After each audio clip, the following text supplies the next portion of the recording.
Alright, so ganito mag-add ng variation sa mga menu.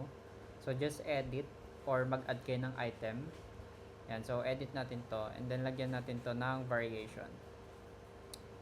So wait lang natin mag-load, mabagal internet ko. So add tayo ng group variation. So you can use simple variation or group variation. Ang difference nila is before pwede ka lang mag-add ng isang variation or isang type.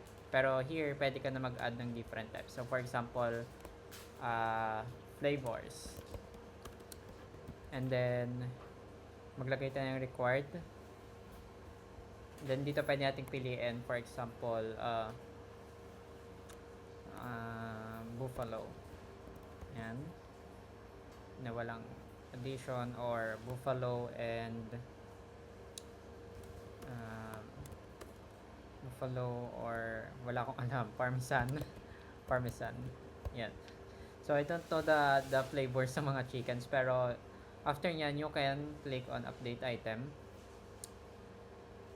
And then there you go. So meron na yan pagpipilian si customer kapag pumunta siya. So let's visit yung site.